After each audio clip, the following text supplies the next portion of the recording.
When I take my new shooting friends out for the first time shooting, I make sure to put in their hands a semi-auto 12 gauge and a compact 9mm. Because what more do you need? That's all you need. Stop lying to people. Those recoil so much. They do recoil a lot, actually. Yeah, I was there with the whole 12 gauge thing as the first, not a good idea. Okay, well maybe we should talk about the guns that don't recoil as much. Yeah, let's do that. Okay, let's do that.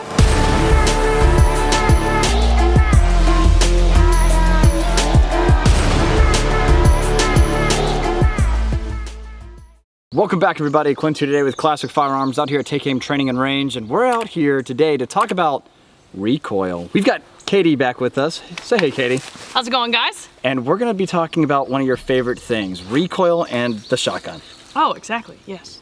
Everyone should start off with a shotgun, right? Right, no, they shouldn't, because a lot of people think, hey, you know what, I'm just gonna buy a shotgun. I'm just gonna buy a shotgun that's gonna take care of all my problems, and it's not gonna be an issue whatsoever. And then all of a sudden you actually go shoot said shotgun, you're like, wow, that's got a lot more everything than I expected. And I'm talking about recoil, talking about damage, talking about bruised shoulder on Monday morning. Bruised shoulder on Monday morning. Sure. So put it this way, I actually love shotguns. I love running shotguns and stuff. I know I talk down about them a lot, but that's just because so many people say, oh man, ARs, I don't need all that. I'm just gonna buy a shotgun. So Katie, how often have you shot shotguns? Not enough. Not enough. Like total rounds sent down range. If you had to put a guesstimate on it. Less than 100. Less than 100? Yeah, for sure. Okay. All right. They're not fun. They're not fun for you. Okay, all right. So maybe just haven't found that right one yet. Well, this is the Beretta 1301. I'm just saying on for a regular basis, they're not. I'd much rather shoot an AR. It's just more like plinking than. Why is that though? Recoil, bro. Recoil, being able to manage it a little bit more, because shotguns essentially are typically lighter as well. Yeah. And that also pays homage to why the recoil is typically not all that great, right? Yeah. Lighter system. But let's get into it. Let's go ahead and start shooting a little bit here, and we're gonna start off with the shotgun. Great. All I want you to do is shoot 3 rounds. Okay. Slow.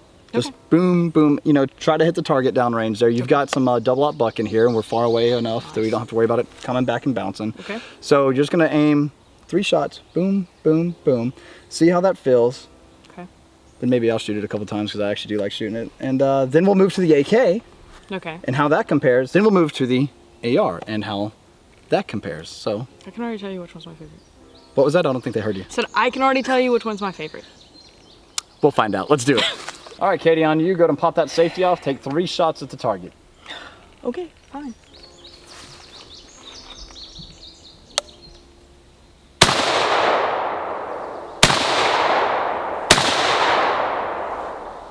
Okay, and how's your shoulder feel?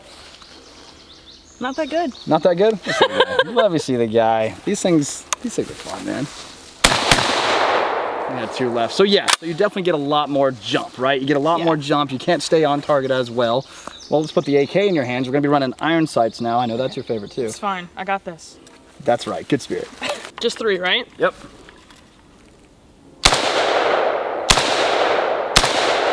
Okay, we'll flip it on safe. Okay. Thoughts on that? Much better than shotgun. Much better than a shotgun. You know, everybody says, man, the AK just has, some people don't like it because they say it has too much recoil over the AR, but I mean, you know, I think it does just fine. Long story short, if you want people to think that AK doesn't have very much recoil, put a shotgun in their hands first, boys. Now the AR. God, Clint, you have so many lights on here, I didn't know where to even look. Not even a light on there. I mean, not light sights. All right, so obviously you're a little bit more comfortable with the AR. I mean, you shot that one the quickest. I mean, but you weren't trying to go for speed. Be honest. Yeah. I like the AK better. What? Time out. Yeah. Why? I don't know. Maybe it's all the gunk you have on this. So what you're saying is that you prefer how streamlined this is compared to this? I'm just saying, it felt smoother. Felt smoother? Felt smoother. To each their own. Give me my gun back, man. All right. So this thing, it's. All right. Okay. Well, look. All I'm saying. No. I don't understand where you're coming because the recoil on this is obviously much less. Okay. Okay, all right. Maybe if we're I'm basing just it more off of a of man recoil, than you, no, dude. so. All I'm saying is we're just basing it off of recoil. Yeah. Then obviously, now if you're going for what feels good, then yeah, an AK feels really, really good. I mean, it just felt better than that. All right, cool. Shoot it some more then. Okay.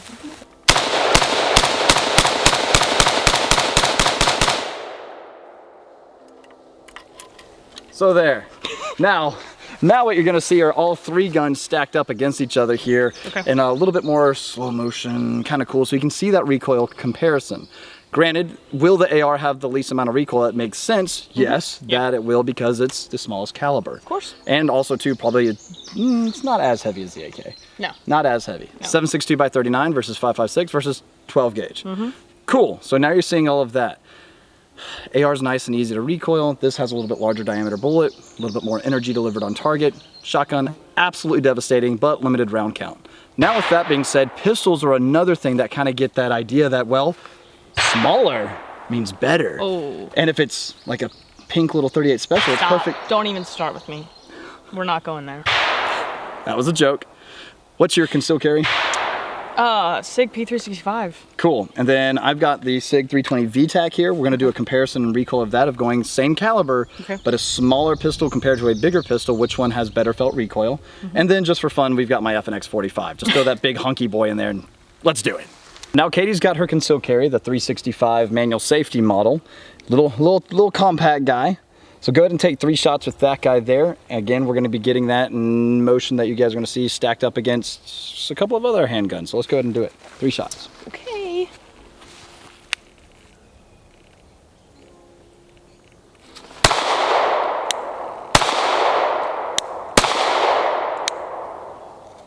So as far as I can tell, from just my perspective, it looks a little snappy, right? Yeah. Just a little bit? A little bit. Just a wee bit, right? Yeah. It does feel good though. Oh yeah. I will say it feels really good. Yeah. And for a compact gun. Now let's go ahead and step it up some.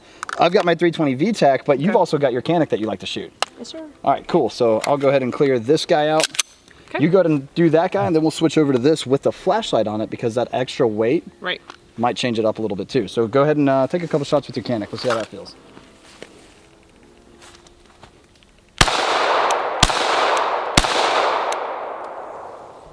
All right, so it looked like you were able to get your muzzle right back on target a little bit quicker. Yeah. Is that how it felt? Yeah. Do you want to shoot it? Yes. Won't ever say no, that's for sure.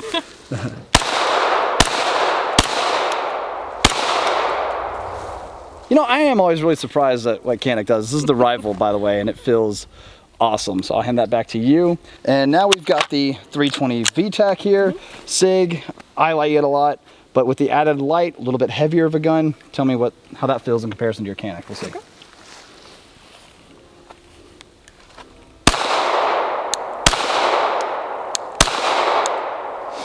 And? I don't want to say it.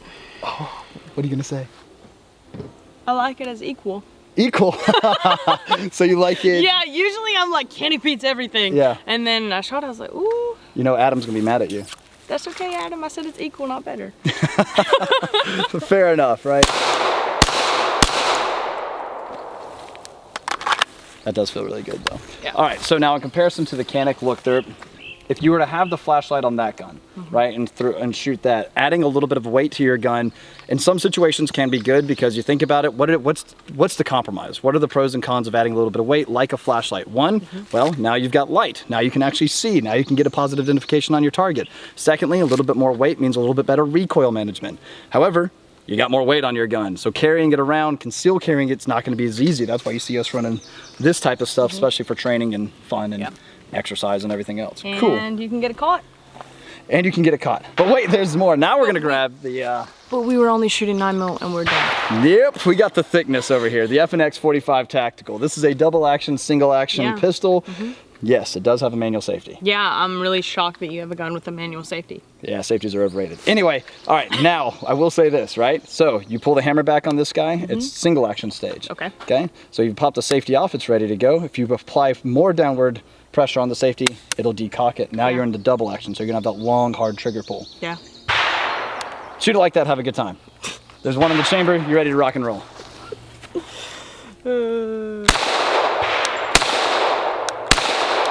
I think I like my Canic better. Think you like your Canic better over the FNX though? Yes. This thing is where it's at, man. I will say though, you can definitely feel it being a little bit more snappy, right? So 45 ACP, if we were to compare that round, you got a 9mm? Sure.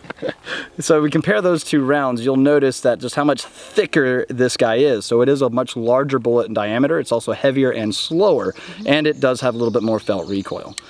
But if 45 is more your style, more your speed, then, you know, maybe you should take a look at the FNX. But of course, SIG makes the 320, Canic makes the Canic SFX rival that you have right there, which is fantastic. But another thing too to keep in mind is the larger the caliber typically is also going to be the larger the recoil. Also, the smaller the gun, the larger the recoil, depending. So if you do have a 9mm like your 365 compared to the 9mm Canic that you're rocking, which one has more recoil?